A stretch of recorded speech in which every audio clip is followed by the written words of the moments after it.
people out Absolutely. in the training camp. Yeah. So, Very, very aggressive safety. yeah, really excited about them. Keyonne, I know you mentioned you haven't watched any preseason, but Nope. so again, just the idea of this.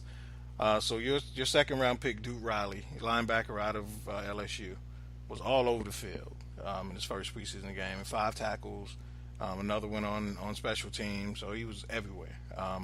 So and kind of in the same mold as just the linebacker you already got, Dion, the other linebacker. I forgot his last name. Dion Jones. Devon.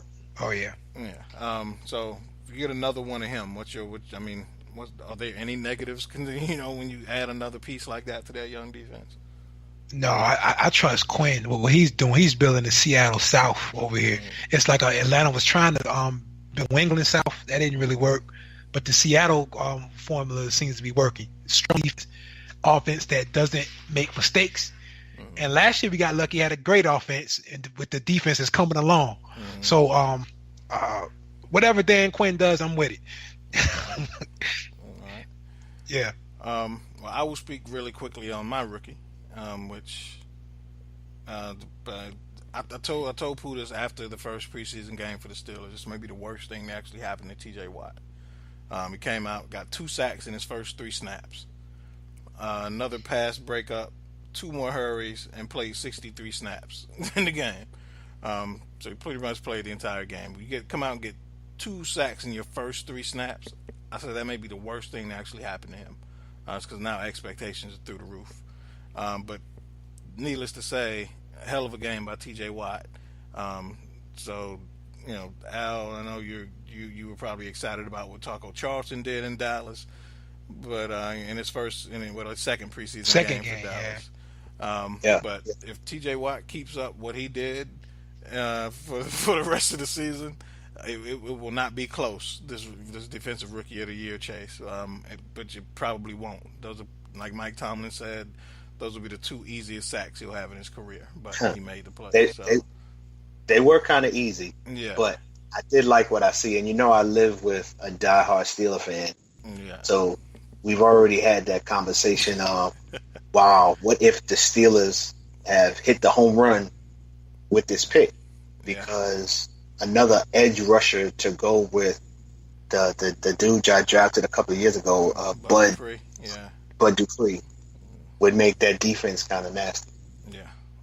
The cool thing is you don't have to worry about like just going to his head, because I think that lineage, the J.J. Watt, he ain't gonna let them let up. You know what I mean? He gonna stay on it, stay active and keep going. Yeah, absolutely, definitely. When you got 2 older brothers in the NFL already, you kind of know how to stay grounded. So yeah. Yeah.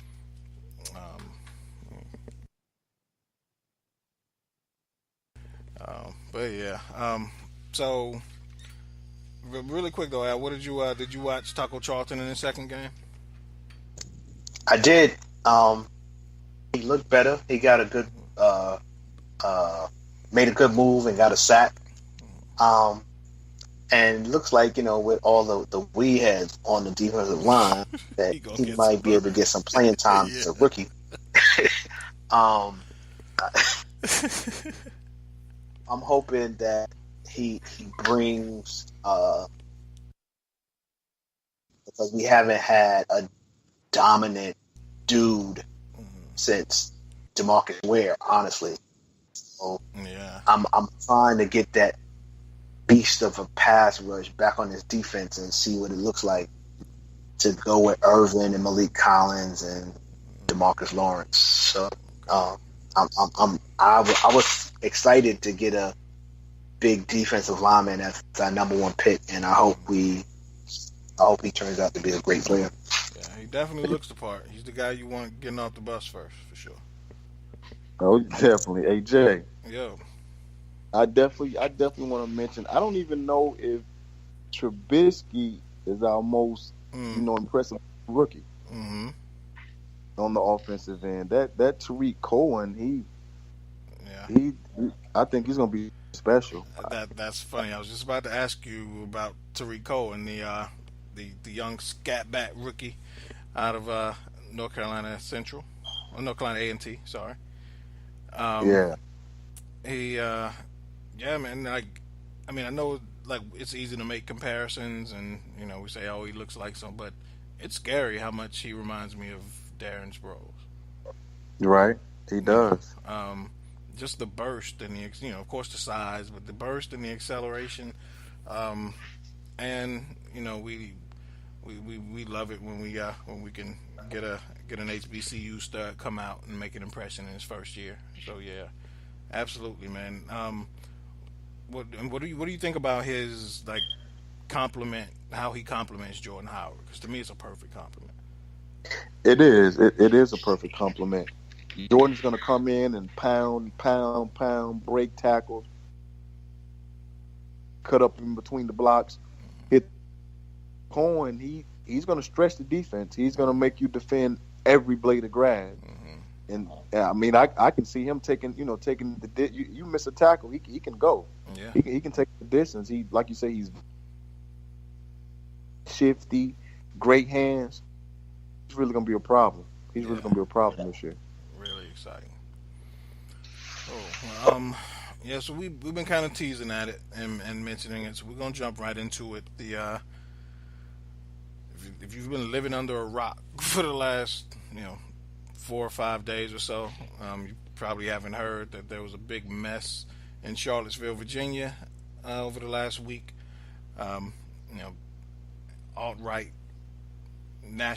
white nationalists got together and decided to protest in Charlottesville, Virginia, over the removal of a Robert E. Lee statue. Started that way. That was, I guess, their original intention. But a lot of the guys decided to show up with, tiki torches and assault rifles, and got kind of violent when anti-protesters showed up as well and didn't back down, and things got violent. I think there was, one civilian death and two officer deaths, and over 20 injured. But by my last count, like, for one, it's just really disturbing. But on the other hand, it's not shocking. Like, for all the people that say that racism does not exist any longer in this country, I don't know. I don't know how you can defend that statement any longer.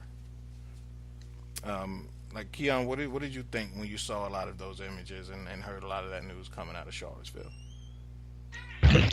I think it, however, a greater evil to the white man than to the black race. And while my feelings are stronger enlisted in behalf of the latter, my sympathies are more stronger for the former. That blacks are immeasurably better off here than in Africa, morally, socially, and physically. I'm not going to read any more dumb shit Robert E. Lee said. This dude's not a nice man. I don't even know if people even know that are defending Robert E. Lee, what he was, or do they know and don't care? Like when he marched into Washington D.C., his troops actually captured like any black person that they saw, whether they were free, slave, or whatever, and sold them back into slavery. Yeah. There were blacks that escaped from their regiment, and there were actually men were given 60 lashes, women 20 lashes, and then they poured this thing called brine, which is like water with salt in it. Yeah. They poured it over their wounds. Like, Robert E. Lee was he was okay, thank you. Not a good man at all. So it's like I get really confused. I mean, maybe I shouldn't be confused, but when people don't understand why black people are so upset at these statues of these monsters, you know what I mean? I don't understand why they don't understand. You know what I mean? Yeah. But the whole Charlottesville thing is to me it's confusing from that perspective. It's very confusing. I don't understand it. Like, these people, like, what are they upset about? Like these guys, you got great lives, man. You guys are like these middle class white guys, probably, or just I don't know. Maybe they're not. Like, the majority of them are upper middle class white guys in their late 20s and 30s. So what are you upset about? Like, what are you? Like just the black people getting shot by the police, and you know what I mean. The cops get, and that's just, like it's weird that you ask it that way. Like, what are you upset about? I think that a lot of these dudes think that if we start giving everybody else rights, it's gonna take our rights away. It don't work that way. You get what I'm saying? Like it's not pizza. Like you don't get less because I get more. You know what I'm saying? So like, but I don't think they can wrap their heads around that. And I say this all the time, like. It's frustrating to always think like people that live really good lives cannot be this damn stupid. It's hard for me to like wrap my head around that, and it's almost like you're willfully being, not even almost, but it's obvious that you're willfully being stupid and willfully projecting ignorance when you're not even trying to understand, just so you can be right within yourself. And yeah, it pisses me off, but yeah. I definitely see what you're saying. Al, what were your thoughts over this entire the chaotic moment over the weekend? The thought that kept coming across my mind and heart is I kept just thinking to myself, when is enough enough? That's really just kept going through my mind because, I wasn't shocked like you. I wasn't. On another level, I was kind of shocked because we're at a point in history where, and I guess it's been here for a minute, but the Klan doesn't even wear masks no more. Like, they feel so empowered and in the right, like that they feel like they can march, demonstrate with all types of cameras, with signs, and no masks, and getting permits and everything. I just think it's a real crazy time in this country that we have individuals preaching hate, preaching bodily harm, committing bodily harm, trying to inflict terror.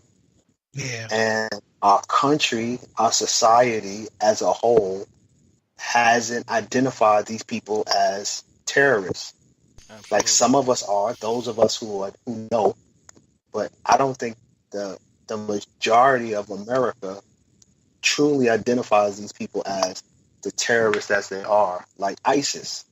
Like, can you imagine what the reaction of this country would be if the white nationalists were ISIS holding demonstrations and walking around with signs and flags and chants and then took a car and killed somebody with it? Can you imagine how this country as a whole would respond right now? Yeah. I think the fact that they haven't is exactly what we as black folk are trying to point out. This is why it's different being a black person in this country. Because as a whole, like you said, Keith, y'all don't feel our pain. Y'all don't get it. Y'all don't understand why we are not supporting the villains, the traitors who were the Confederates. Yeah. Why that matters to us. Y'all don't get that. And I think until more white people who do, I think there are white people who care, they just don't care enough. And I think when more white people care enough to get that crazy fringe and treat them the way they should be treated, and the government treats them the way they should be treated, we're going to continue to see incidents like this. And if anything, it's going to get worse because we have a president who's supposed to be the leader of our country who isn't isolating them, isn't identifying them, isn't condemning them fully. Even today, he waffled, and because it's his base, you know what I mean? Like, this man got elected into this country because of people like that. So, of course, they should come out without hoodies anymore because their leader is in the White House. It's the Maxine Waters, the congresswoman in California. She tweets recently, "It's not the White House; it's the white supremacist house." I was like, "Ooh." Like, wow. And then when you look at some of his